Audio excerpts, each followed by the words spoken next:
चारों तरफ से सेवन सिस्टर्स से घिरा उत्तर पूर्व भारत का एक बहुत ही खूबसूरत राज्य मणिपुर। मणिपुर का शाब्दिक अर्थ है रत्न या आभूषणों की भूमि।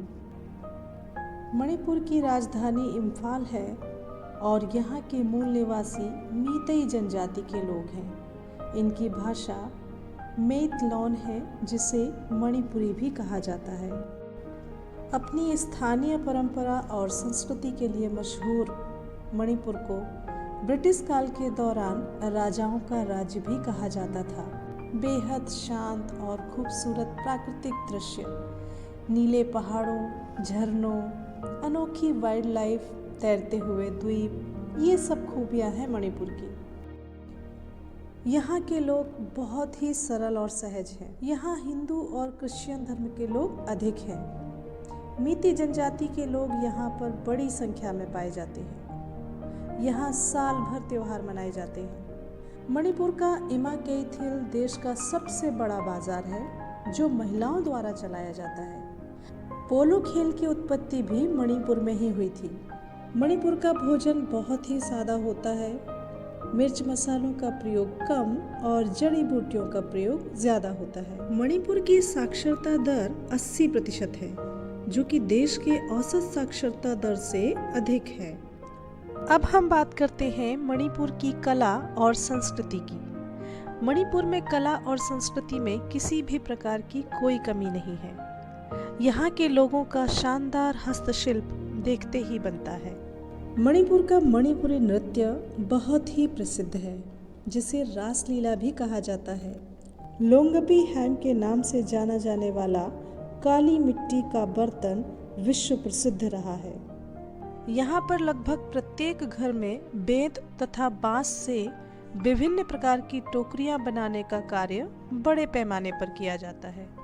मणिपुर की मनमोहक चित्रकारी, रंगीन पेपर से बनाया गया पेपर क्राफ्ट वर्क, पेपर मशी से बनाया हुआ म्यूरल आर्ट तथा ब्लैक पेन की सहायता से बनाया गया मंडला आर्ट, इन सब की खूबसूरती देखते ही बनती है।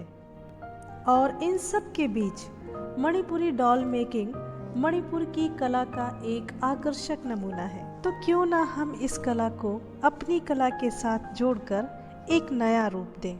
आज मैं आपको best out of waste art सिखाऊंगी। इसका मतलब है ऐसी चीज़ें जिनका कोई यूज़ नहीं होता, उनसे नई कलाकृति बनाना। इसके लिए हमें घर में रखी एक पुरानी बॉटल चाहिए होगी, जिसको हमने इस प्रकार से काटा है। उसके ऊपर फेविकॉल लगाएंगे और एक कपड़ा जो कि घर में रखा हुआ होगा किसी भी कलर का, उसके ऊपर हम इस तरह से पेस्ट कर देंगे। अब एक और छोटी बोतल किसी भी क्रीम की, ऑयल की, उसके ऊपर ये कपड़ा इस तरह से फोल्ड करते हुए हम लगाते जाएंगे। अब हम एक और दूसरे कलर का कपड़ा लेंगे और उसे इस तरह से सिलवटे देते हुए इस कपड़े के ऊपर लगा देंगे।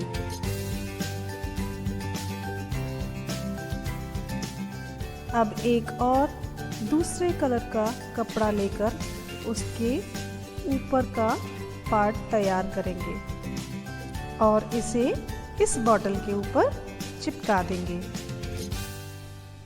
एक लेस की सहायता से इन दोनों जॉइंट्स को छुपा देंगे। फिर डॉल का फेस बनाने के लिए दो बॉटल के ऊपर का जो पॉइंट होता है उसको कट करके इस तरह से चिपका करके फेस के ऊपर जॉइंट कर देंगे। अब लहंगे का डेकोरेशन इस तरह से, आपके घर में जो भी मटेरियल रखा हो उसका यूज़ हम कर सकते हैं। घर में इस तरह की चीज़ें हमेशा रखी हुई होती हैं, उन्हीं का यूज़ हमें करना है। इस तरह से हमारा लहंगा तैयार हो गया। जो भी मटेरियल आपके घर में अवेलेबल हो उसी का यूज़ हमें करना है। डॉल के हाथ बनाने के लिए हमने पेपर की एक रोल बनाया पतला और उस पर रेड कपड़ा लपेटकर इसको हम यहाँ पर लेस की सहायता से इसका डेकोरेशन करेंगे और फिर इनको हमारे शोल्डर से ज्वाइन कर देंगे। इसके बीच में तार लगाने से ये हाथ फ्लेक्सिबल हो जाएंगे। देखिए इस प्रकार से हम इन्हें ज्वाइन करेंगे।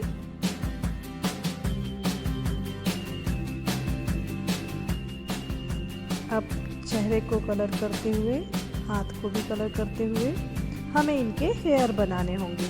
इसके लिए हम वूल का प्रयोग करेंगे।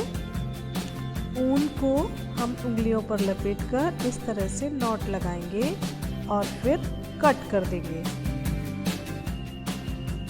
ऊपर का जूड़ा बनाने के लिए इस तरह एक पेपर के ऊपर हमें वूल को लपेटना होगा, गोल गोल बनाना होगा। अब सिर के ऊपर हम बड़ी सावधानी से इन बालों को इस तरह से चिपका देंगे। ऊन से ही एक चोटी बनाएंगे और उसे भी यहाँ इस तरह से लगा देंगे।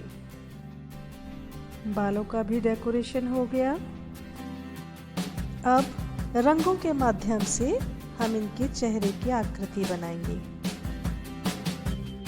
अब बाकी की सजावट करते हुए हम इनकी ओढ़नी बनाएंगे और इस तरह हमने बेस्ट आउट ऑफ वेस्ट से हमारी मणिपुरी डॉल बना ली। मैं उम्मीद करती हूँ कि आप भी इसी तरह वेस्ट मटेरियल से कुछ बेस्ट बनाने की कोशिश ज़रूर करेंगे। Thank you.